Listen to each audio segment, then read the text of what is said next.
This is a reading that Jane wrote. This is the harvest.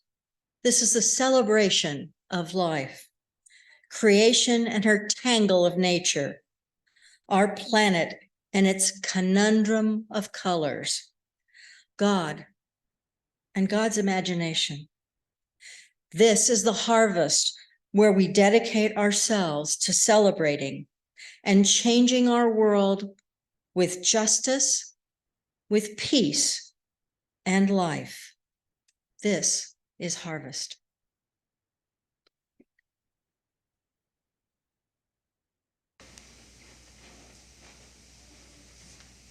Thank you, Ellen. We will now have our offering. We'll pass the dish around, not that we're looking for collection, but just an idea that we are one and we all share the same, and Christine will play a song for us. We are going to lead you in a pretty familiar summer camp song called The Magic Penny. Some of you may know it, some may not. We're going to try to put the words up on the screen. There's 3 verses, and Paula and Ernie are going to help me lead this song for us.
Thank you all. If there's anybody, any of the children want to put their coins count in now?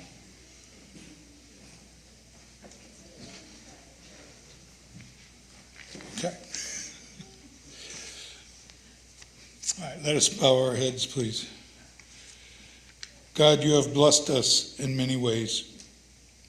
Give us the grace to share these blessings with others. And now we'll have the scripture reading, Mary Beth.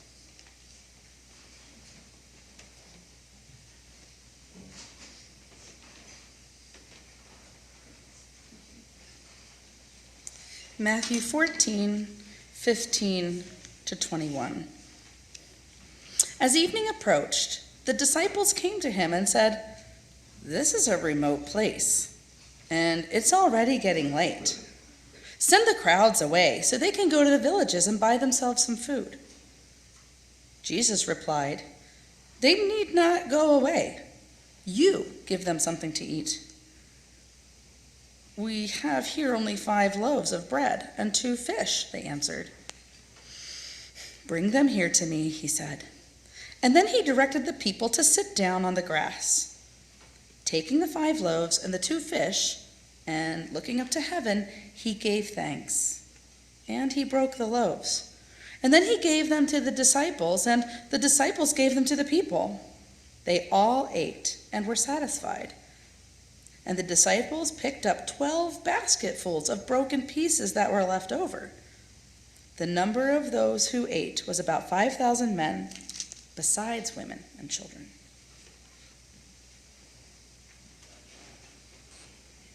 Let's turn back to 120 and we'll sing verses 4 and 5.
Thank you, Christine.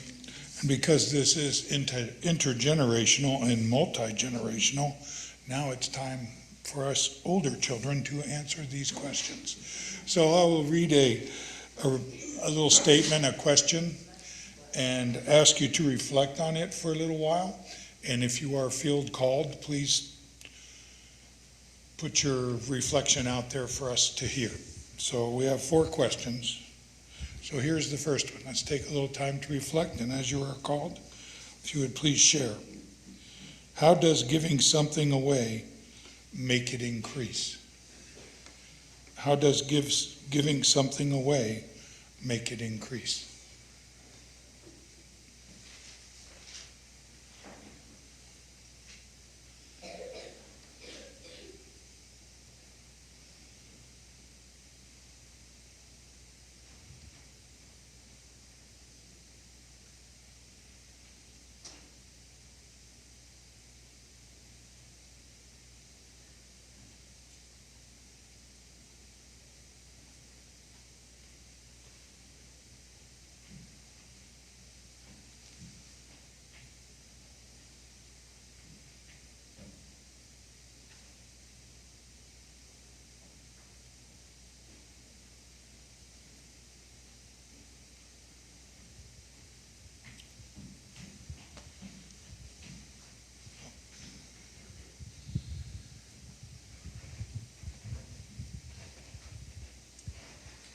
I think of the movie Pay It Forward, and I feel like that's an example of how you give something away and it increases.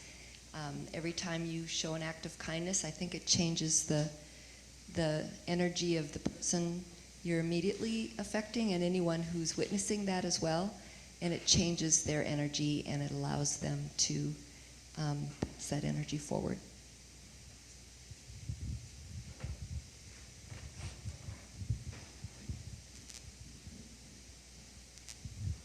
Those of you who are gardeners know that if you trim and cut flowers, even more will grow to replace them.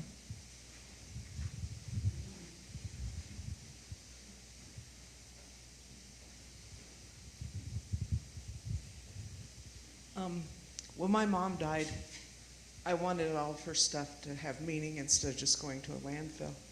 So I found ways to give things away. I gave her hearing aids to the Idaho School for the Deaf and Blind, and they refurbished her hearing aids. They were very nice hearing aids, and they put them in a lending library in Gooding for kids who can't afford hearing aids to check them out, to take them to where they can benefit the kids. And we took her computer stuff, and not that she had much computer stuff, but it went to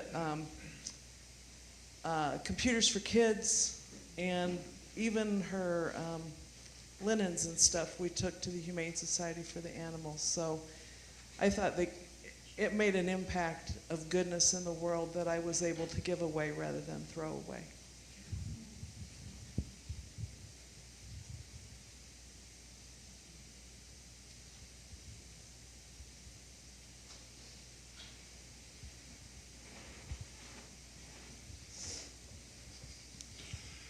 Our next reflection question is, how does God feed you through others? How does God feed you through others?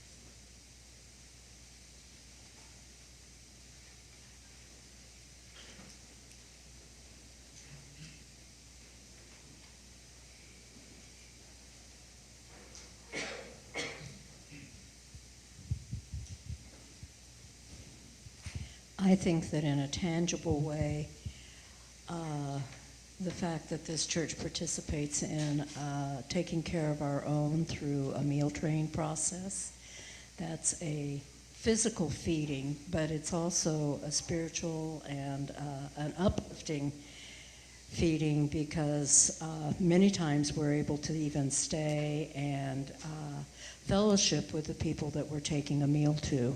And that's a very close and wonderful encounter.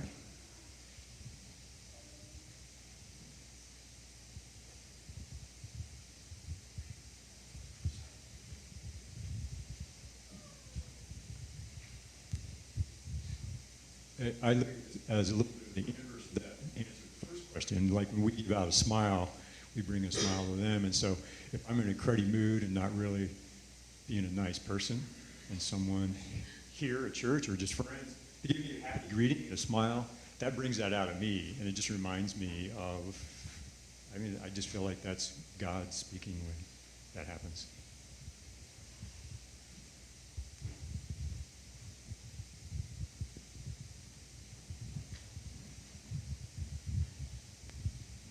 The act of giving something away creates a community. The act of receiving from a community and being part of a community adds to the world. And it gives people a sense of being and hopefully community enough that makes them stronger. So I think that's how both ends of that coin spread.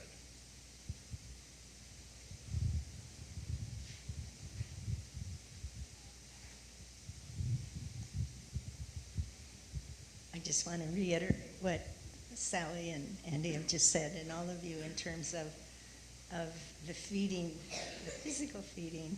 We've just been recipients of a meal train for probably 2 months, but it's just awesome, the increase and understanding of community that has come to us through your sharing your food and yourselves, through the communication and sharing.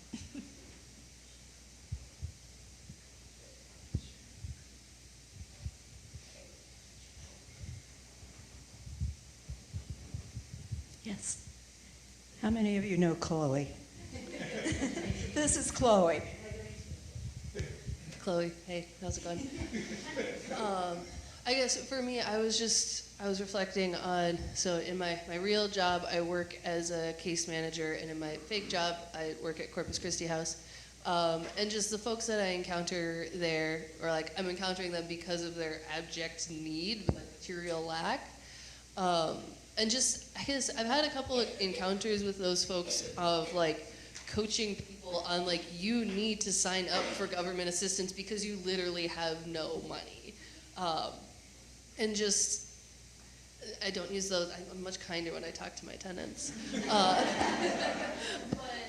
I think for me, it's talking with those folks, and I think it's just like experiencing this innate drive that is in so many people to be productive and to be givers and to be able to pour out. I think even like when I'm around at Corpus, people come up all the time and be like, "Hey, like I've got time. Like, what can I do to help out?" And just this drive to give and be participating in the community, to not be this like burden. And so I think in reflecting on that for myself, and having moments in my life where suddenly realizing that I am in need and am dependent, it's a huge work of spiritual growth and humility, to be able to be recipients. And I think that just being able to acknowledge where our need is and come at it with empty hands, and openness to receive, I think is also a way that we can grow spiritually, is acknowledging, because like we are as created in God's image. I think of like we both can be pouring out and pouring in at the same time, and being in community, and God has created us to be givers and receivers. And I think sometimes being open to being just truly dependent receivers is strangely like enlightening. And I think part of the sort of deeper mystical spiritual journey of being willing to be empty, and the vulnerability of letting others fill you through the grace of God.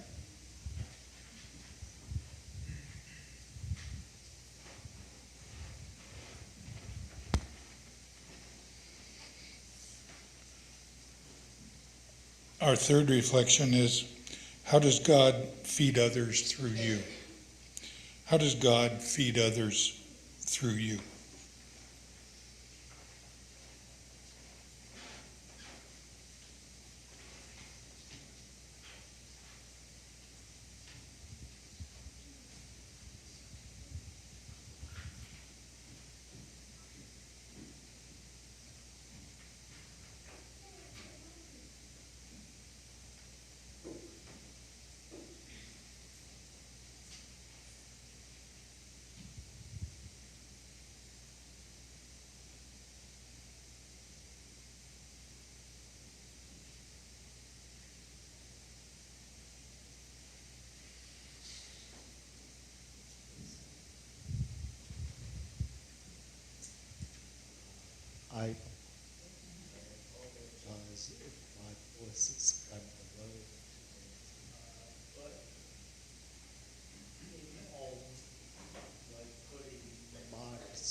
flawed and stuff like that. And so I think if you can orient yourself, and I'm still working on this, for sure, but to look at a person and just marvel at God's presence in them and their particular talents and how they do things.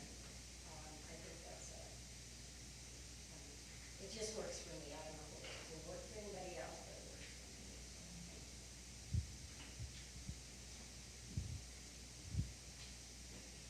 So he steps.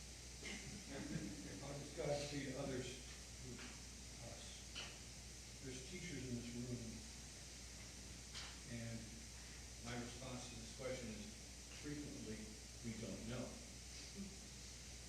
We do things and we let it go. And teachers have that experience because you never know what mud you're sticking to the wall on any given day. And you discover sometimes when you meet somebody years later that those ninth graders or 10th graders actually turned into real people. And that's the gift back, is that experience that you have part of it. Unwittingly, no control other than what you're teaching, but you're making a mark.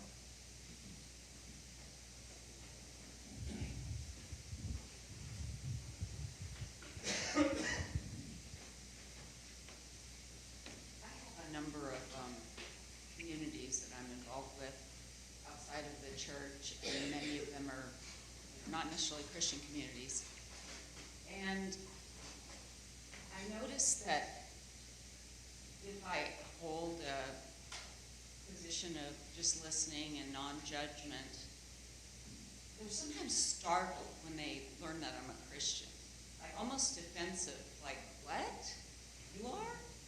And like, a lot of folks have been wounded in the church.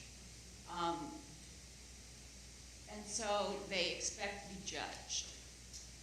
I remember in my early Christian days when I was sort of in the fundamentalist Christian stage, I had a friend who was an atheist who insisted that I could not possibly be a fundamentalist Christian because I listened to him. And Christians were people who didn't listen. So I'm like, well, I am. No, you're not.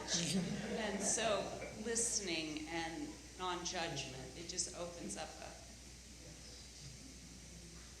a portal, that gives people an opportunity to see Christ in another way.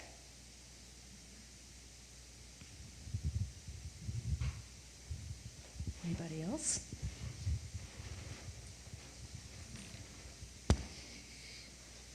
Our last question for reflection is, what are the leftovers from God's feast? What are the leftovers from God's feast?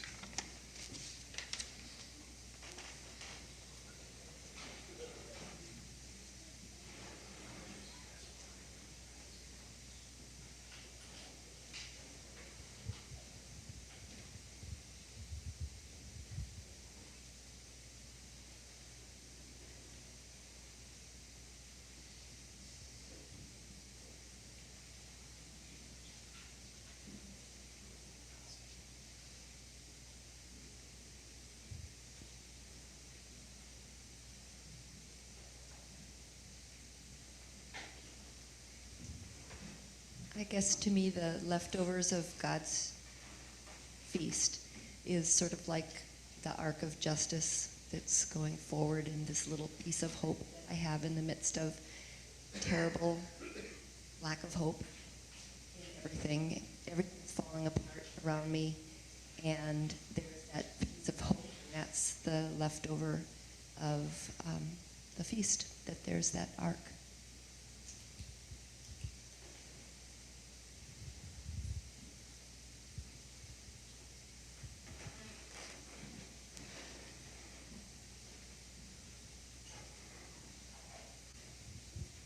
It's the witness of God's abundance.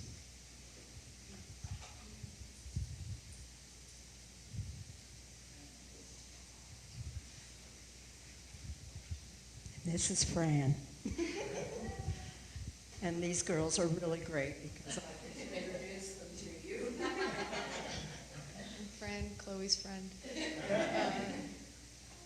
It's hard to follow that. That was my thought. But I think a large takeaway from God's peace is just simply grace. I forget your name, and I can't read your name tag from here. But when you said, like, you will find in people what you're looking for, and doing that really difficult work of meeting people that you might not agree with or that you have trouble making connections with, but working to find those things and that peace between everybody, and giving grace to yourself in those moments of really difficult times in life. Yeah, I don't know, there's not much better than that. My name's Pamela.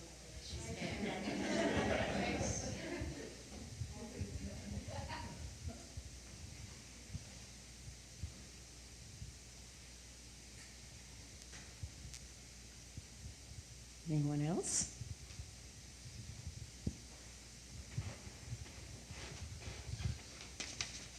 I apologize to the people on Zoom. Did anybody on Zoom like to share?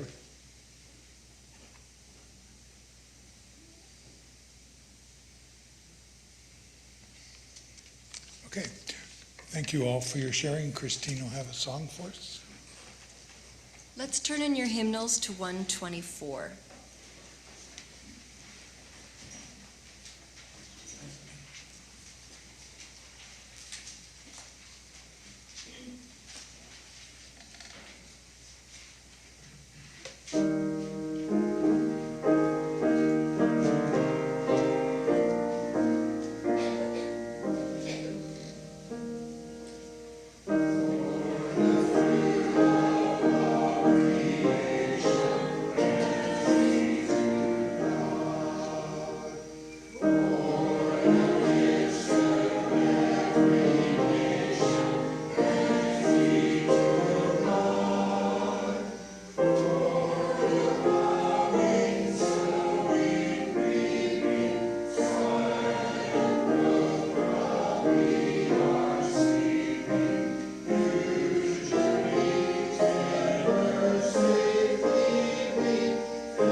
Thank you, Christine. This is the part of the service where we voice our concerns and our praise for God. And the call will be, we pray to the Lord, and the response will be, Lord, hear our prayer.